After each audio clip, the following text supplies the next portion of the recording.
ये जो दूसरी लड़की हरियाणा की, इसमें 10वीं क्लास में इन्होंने 100 में से 100 मार्क्स सारे सब्जेक्ट में लाए थे और भारत के राष्ट्रपति द्वारा उन्हें 26 जनवरी को अवार्ड दिया गया था इंडिया गेट परेड टाइम पे, और उन्हें काफ़ी प्रशंसा की गई थी कि उन्होंने 100 में से 100 मार्क्स लाए थे सारे सब्जेक्ट में 10th बोर्ड में, और इन्हीं के साथ गैंगरेप हुआ था है। तो ये दूसरा केस था।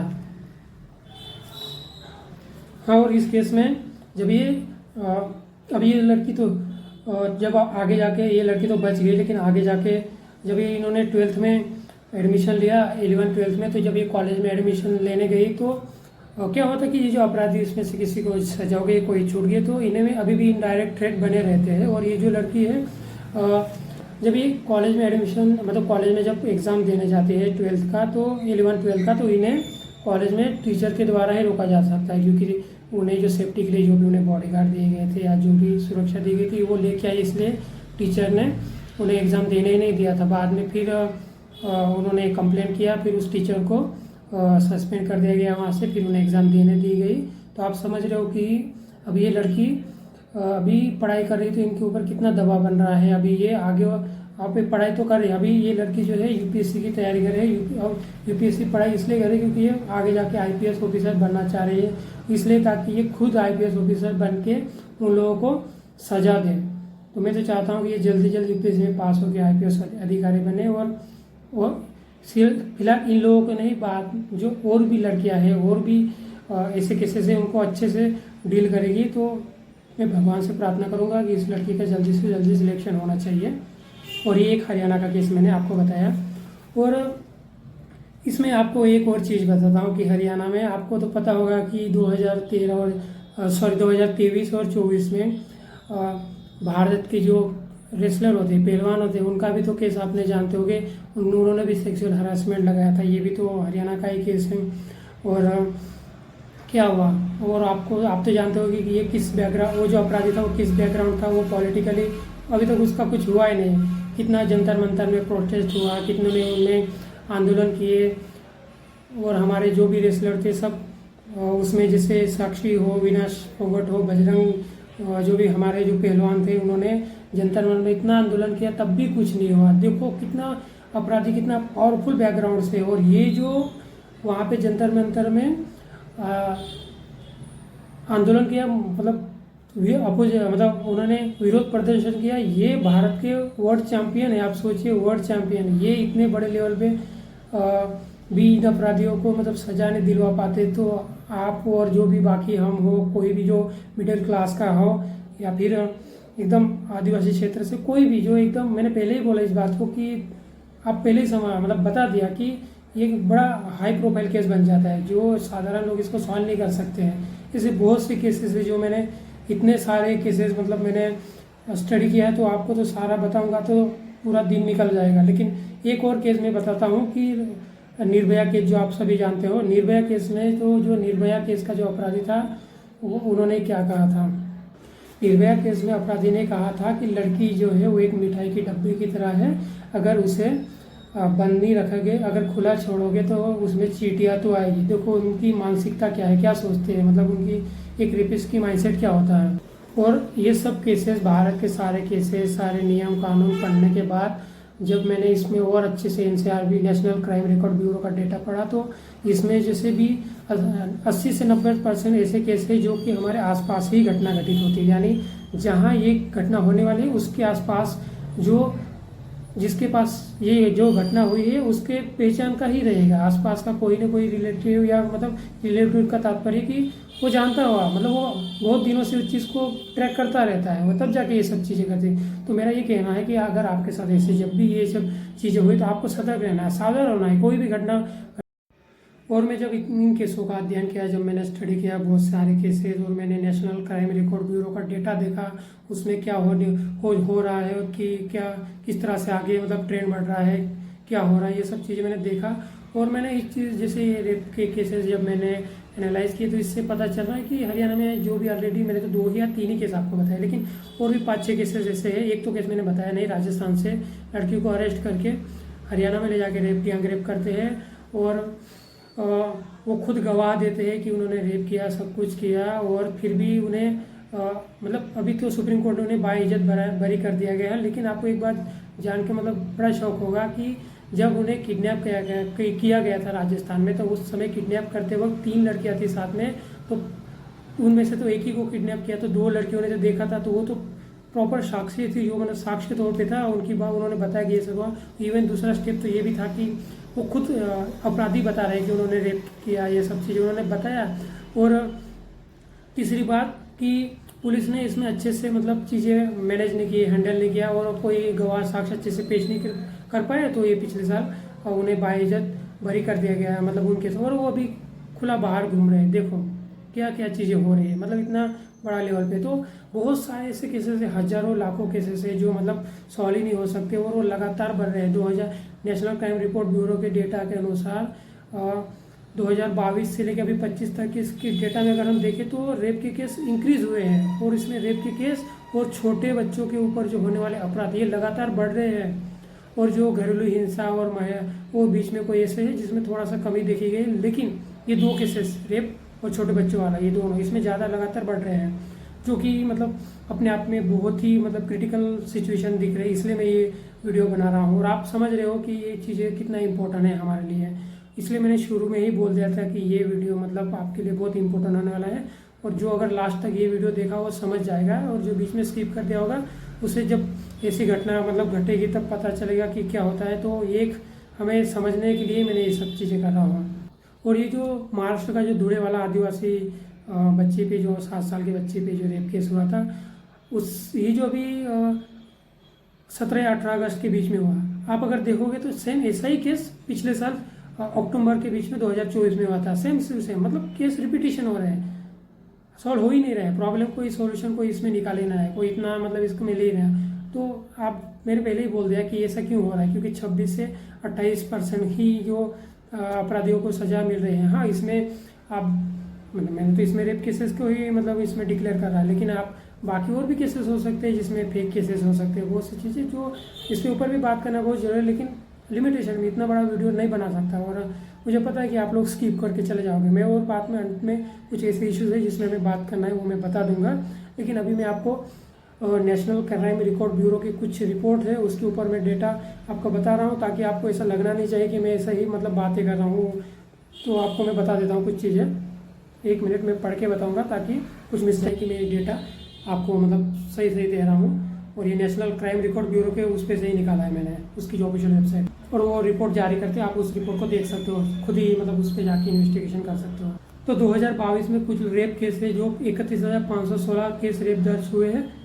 और इसको अगर हम पर डे के हिसाब से माने तो 86 केस पर डे, यानी ये बहुत ज़्यादा है, मतलब 80 केस बहुत ज़्यादा हो जाते हैं। और राजस्थान में सबसे ज़्यादा हुए जो कि 5,399, उत्तर प्रदेश में 3,699, मध्य प्रदेश में 3,329। और ये केस और भी स्टेट में है, जैसे डिक्लाइन केसेस होता जाएगा तो आप देख लीजिए ये केसेस काफ़ी बढ़ रहे हैं। और मध्य प्रदेश का तो और मतलब यहाँ पे ह्यूमन ट्रैफिकिंग के भी केसेस काफ़ी बड़े हैं, यानी ह्यूमन ट्रैफिकिंग में यहाँ बच्चे काफ़ी मतलब लड़कियाँ जो छोटे बच्चे होते हैं वो काफ़ी गायब हो रहे हैं, जो कि उनके बॉडी ऑर्गन निकाल के उन्हें बेच दिया जाता है, या फिर मतलब उसके और भी है जैसे, या कि सेक्सुअल एक्टिविटी के लिए बेच सकते हैं, या फिर उन्हें जो कि अनमेरिड कपल है उनको भी बेच दिए जाते हैं। बहुत सारी चीज़ें हैं, मतलब वो जो एक हिडन क्राइम है, वो ये बड़ा रैकेट होता है। बाल अपराध मामले पे देखते हैं अभी। बाल अपराध पोस्को या चाइल्ड क्राइम 2022 में 1,62,449 बच्चों से जुड़े अपराध दर्ज किए हुए हैं, और इसमें 8.7% वृद्धि हुई है, मतलब इंक्रीज हुआ है। पोस्को एक्ट के तहत कुल 62,095 मतलब मामले दर्ज हुए हैं, जिसमें किडनैपिंग को सबसे ऊपर माना गया, यानी किडनैपिंग सबसे ज़्यादा इसमें हुई है पोस्को एक्ट के मतलब जो बाल अपराध में। और 2025 का अगर हम अभी डाटा देखें, 2025 में अभी क्या मतलब चल रहा है, क्या हो रहा है अभी, तो प्रारंभिक विश्लेषण से पता चलता है कि 2025 में महिलाओं के खिलाफ अपराधों की थोड़ी कमी हुई है। जैसे जो प्रारंभिक अपराध है जैसे 2.5% उसमें कमी हुई है। रेपिस्ट के मामले में ये एक प्राइमरी अपराध है, जैसे घरेलू हिंसा वगैरह मारपीट वगैरह होती है उसमें ये फेक केसेस भी इसमें कुछ आ सकते हैं।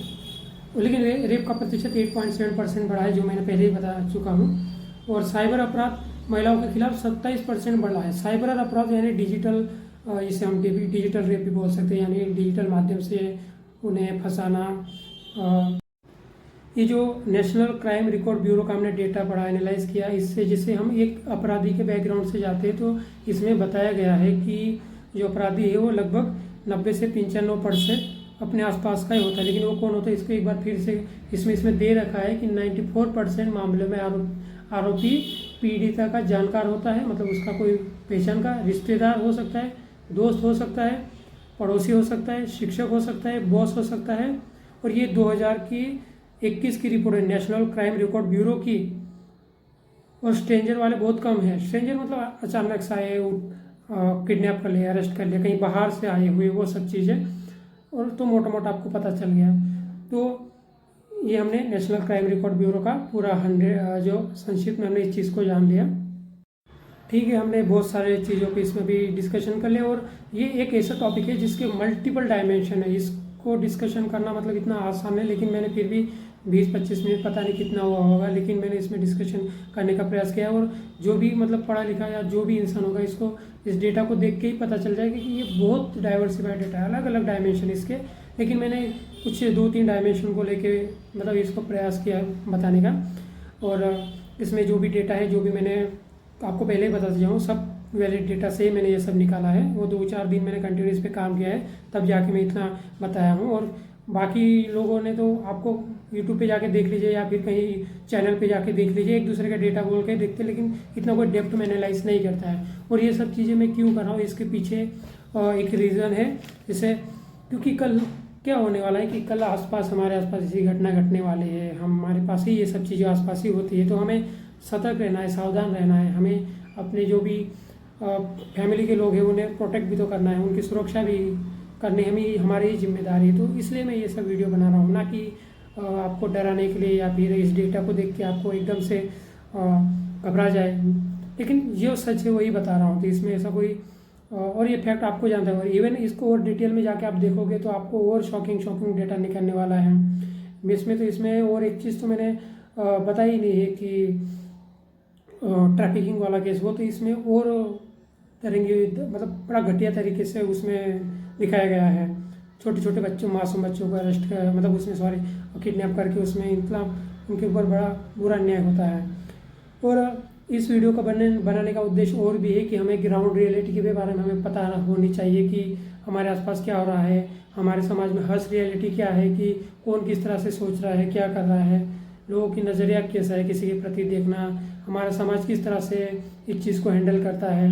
और ये इतना बड़ा इशू है कि इस पर बात करने के लिए मतलब एक और मतलब नया वीडियो बनाना पड़ेगा, नई चीज़ बात करनी पड़ेगी। जैसे कि मैं इसमें कुछ टॉपिक अगर आपको बताना चाहूँगा, तो इसमें जैसे मैंने कुछ टॉपिक निकाले हैं, जैसे इसमें और भी जैसे मैंने बताया कि बहुत सारे टॉपिक्स पे डिस्कशन करने की बहुत ज़रूरी है। जैसे इसमें मैंने निकाला है women safety in India, sex violence, marital rape case, safety child sex को लेके, वुमेन राइट को लेके, एक्सप्लॉयटेशन, ये जो केसेस हो रहे हैं, हिडन क्राइम जैसे मैंने और बताया था वो वाला, ट्रैफिकिंग वाला, ह्यूमन ट्रैफिकिंग वाला।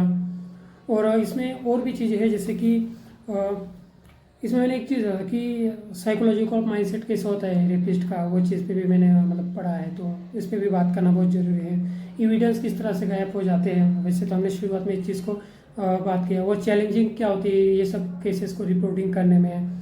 और चाइल्ड केसेस में तो मतलब घर वाले ही लगभग पीछे मतलब हट जाते हैं, और क्योंकि रिलेटिव में आसपास ही कोई होता है तो इसमें ज़्यादातर मामला दर्ज नहीं करवाता है। यही एक मेजर रीज़न, तो वो ज़्यादा दर्ज नहीं होता है। वो मेजर केसेस होते हैं वही दर्ज होते हैं।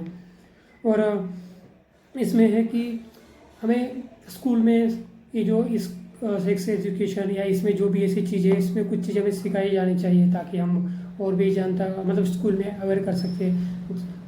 और इस चीज़ को लेके जनता में भी अवेयरनेस करना चाहिए हमें कि ये जो चीज़ें घटना हो रही है इसमें हमें कैंप लगाना चाहिए, बहुत सी चीज़ों पे डिस्कशन करना चाहिए।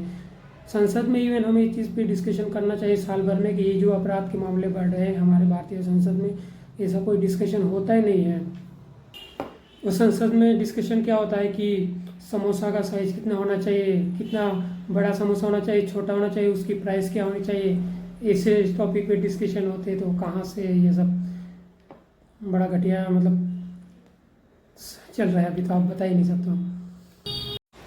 लास्ट में और 2-3 चीज़ें बात करेंगे, जिसे इसमें पुलिस का भी अगर हम पॉजिटिव चीज़ देखेंगे, हमने तो बीच में नेगेटिव चीज़ें हमने थोड़ी डिस्कशन की, लेकिन अगर इसमें पॉजिटिव चीज़ें भी अगर हम देखें तो पुलिस काम तो करना चाह रही है, लेकिन उनके पास पर्याप्त व्हीकल नहीं है, पर्याप्त लैब टेक्निक नहीं है जिसमें वो गवाह साक्ष्यों को संभाल सके, उनके पास पर्याप्त ट्रेनिंग नहीं दी जा रही है, और साथ में उन्हें एक साथ इतने सारे केसेस हैंडल करने होते हैं कि मतलब बहुत बर्डन हो जाता है, और उनके ऊपर उनके पास जो भी गाड़ियाँ हैं, जो भी व्हीकल बाइक्स उन्हें जो भी प्रोवाइड की जाती है वो इतनी अच्छी नहीं होती है, जो मतलब ओल्ड टाइप के सिस्टम होते हैं, जो कि अच्छे से वो ट्रैकिंग करना, उनको सही टाइम पे ढूंढ के लाना, पकड़ के लाना, वो पूरी तरह से उन्हें थका दिया जाता है। वो एकदम पूरे केस ऐसे उनके पास जब इक्विपमेंट साधन नहीं, सुविधा नहीं, तो वो भी उनका भी एक माइंड ख़राब हो जाएगा, इतना सारी चीज़ें एक साथ हैंडल करेंगे तो। और ये प्रेशर, मुझे लगता है ये प्रेशर शायद इनके लिए ये सब बना ही दिया जाता है ऊपर से, और जो पॉलिटिकल दबाव हो और भी अन्य दबाव, इसलिए जानबूझ के बना दिया जाता है, शायद ये भी उसके पीछे लॉजिक हो सकता है। लेकिन फिर भी वो लोग काम करते हैं अच्छे से। लेकिन इसमें से तो हमने देखा है कि आधे से तो ज़्यादा भ्रष्ट होते हैं, करप्ट होते हैं, तो इनकी तो बात ही कुछ अलग है। लेकिन अच्छे लोग भी तो उनकी भी प्रशंसा करना जरूरी है। और समाज की दृष्टि से देखें तो जो भी इसमें मैं पहले बात करूंगा कि जो भी चाइल्ड क्राइम है पोस्को एक्ट के अंदर जो भी मामले दर्ज किए जाते हैं, इसमें अधिकतर मामले तो मतलब फैमिली से रिलेटेड या रिश्तेदार, आसपास पड़ोस वगैरह जो चीज़ें मैंने पहले डिस्कस की थी यही होते हैं। तो इसमें मैक्सिमम जो घर वाले होते हैं इस केस को ना तो रिपोर्ट कर दर्ज करवाते हैं, और इसमें चुपचाप दबाने का ही प्रयास किया जाता है, तो फिर ये मामला वहीं दब जाता है और ज़्यादा मतलब एक रिकॉर्ड नहीं होते। तो यहाँ मतलब परिवार वालों को इस चीज़ को समझना चाहिए, इसको रिपोर्ट करना चाहिए, बच्चों का साथ देना चाहिए, क्योंकि वो ऑलरेडी छोटे हैं, उनको क्या चीज़ें समझ में आएगी। तो वहाँ उनके साथ खड़ा होना बहुत ज़रूरी होता है। और स्कूल हो, कॉलेजेस में इस चीज़ के बारे में डिस्कशन होना चाहिए, बताना चाहिए।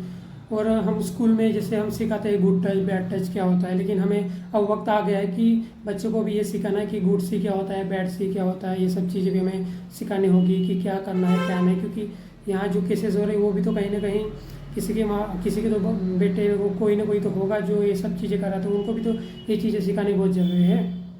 और जैसे हम और एक स्लोगन होता है बेटी बचाओ बेटी पढ़ाओ, तो इसमें और ये दूसरा पहलू हम इसमें जोड़ सकते हैं, बेटा पढ़ाओ बेटों को समझाओ कि क्या सही करना है क्या नहीं। तो ऐसे बहुत सारी चीज़ें हमें स्कूल में भी सिखा सकते हैं, जिससे और मामला कम हो सकता है। तो लगभग मैंने प्रयास किया है बहुत सारी चीज़ों को डिस्कशन करना, और ये टॉपिक इतना ब्रॉड लेवल पे है कि इस पर मतलब ख़त्म ही नहीं किया जा सकता है, लेकिन मैंने प्रयास किया है और मैंने बहुत चीज़ें इसमें एक्सप्लेन करने के बहुत प्रयास किए हैं। आप मुझे सपोर्ट करिए, कमेंट करिए, लाइक करिए, शेयर करिए, सब्सक्राइब करिए, ताकि मैं और ऐसी चीज़ें लाता रहूँ। भारत के जो मेजर इश्यूज़ है, जो भी काफ़ी डिस्कशन लायक है, इस पर हम बात करेंगे, समझेंगे कि हमारा समाज किस तरह से बढ़ रहा है, हमें क्या करना चाहिए, आगे क्या नहीं करना चाहिए। तो बहुत सी चीज़ें जो हमें सीखनी है, समझनी है, डिस्कशन करनी है। तो आप मुझे सपोर्ट करिए, कमेंट करिए, शेयर करिए और सब्सक्राइब करिए। Thank you. जय हिंद, जय भारत।